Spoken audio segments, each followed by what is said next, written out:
Now, it's no secret that North Queensland has been dealing with a lot amongst our community lately, with tragic losses and events that perhaps we didn't even realise had an effect on us.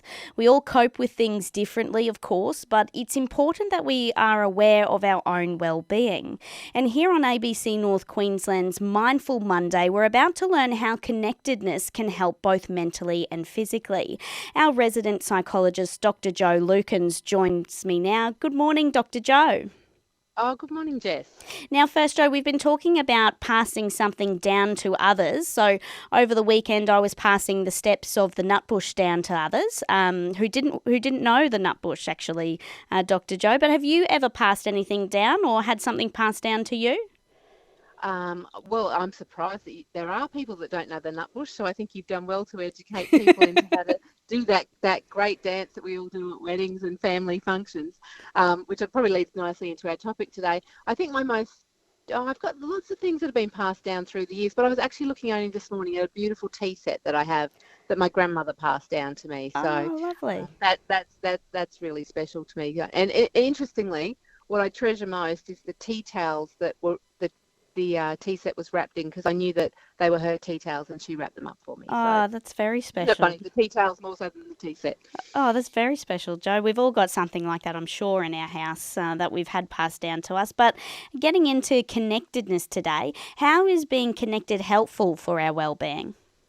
Well, we know that connection for people is incredibly important. You know, we could probably turn this into a very short interview, and in 2 words, I could say to you that people matter. Mm. We know consistently from the research that there are many things that contribute to our well-being, but fundamentally, it's about other people and our connections and our relationships with other people. So we know that that helps to contribute to our mental health, our meaning in life, and even our physical well-being. It can be challenging for anyone to open up and share what's going through our minds or perhaps even our lives, Dr. Jo. But having someone who truly gets you is something that researchers say has been key to being connected.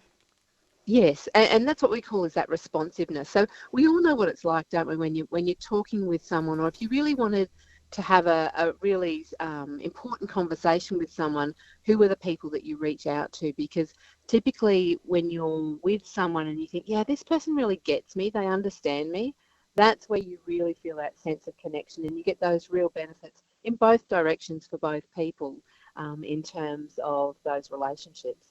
And finding that person in your life isn't always easy. Are there signs or little things that can show us that we can count on that person or open up to that person? Yeah, I think, well, one of the things that it takes, obviously, for connection with someone else is time, and that's often one of our most precious commodities. So when someone is willing to spend time with us, and I think one of the things that we can all remember is that if we want to improve our relationships with other people, one of the best things we can do is listen more and talk less. Mm. So giving people your time, really actually listening to them and trying to understand what it is for them that they're going through.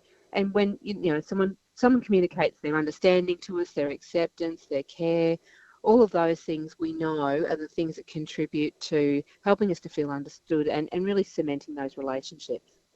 Of course, then that's, receiving help from others. But how important is it in understanding our own actions as well?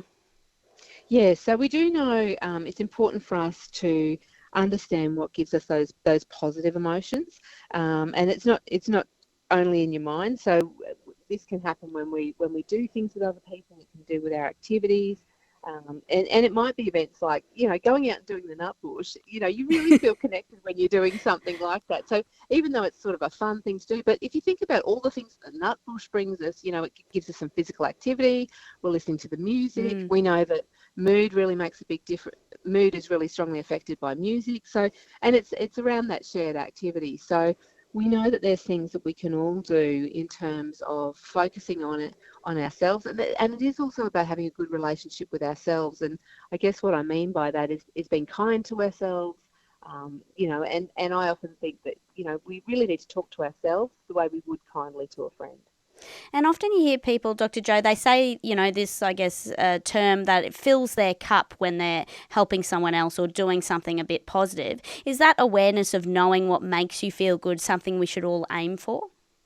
Yes, I think treating it like a self-awareness thing for us, and trying to understand yourself. One of the phrases I often use is that success leaves clues. So if we do an activity or we spend some time with people in a particular way, and that makes us feel good, and we know that it's helpful for us for our physical and psychological well-being, then let's pay attention to that, Mm. because we need more of those activities in our lives, and opportunities to connect with other people. And also, I guess the other thing to think about is connecting with our pets too. You know, a lot of people say to me, you know who understands me best? My dog. You know, Absolutely. so and let's not underestimate the power of those relationships as well, because they're very, very important to so many people. And I guess, Dr. Joe, finally, the community has been feeling a little bit worse for wear at the moment with just a lot of things that have been happening recently. What would you want the people to take away from our conversation today? I think one of the things is to be mindful of ourselves, and to look after ourselves, but also to understand that we can't always know what's happening for someone else. And so if we're waiting for someone to ask us, or waiting for someone to pick up on our own clues, that might not happen. So people aren't mind readers. So I think one of the things that's really helpful for connection with others is to share our conversations, to share how we're feeling.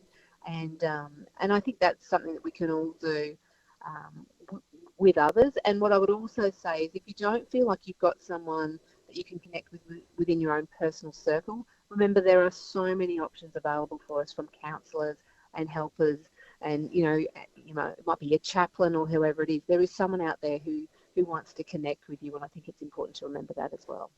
Dr. Joe Lukens, our resident psychology expert, thank you so much for making our Mondays a little bit more mindful today. Always good to chat, Jess. Thank you.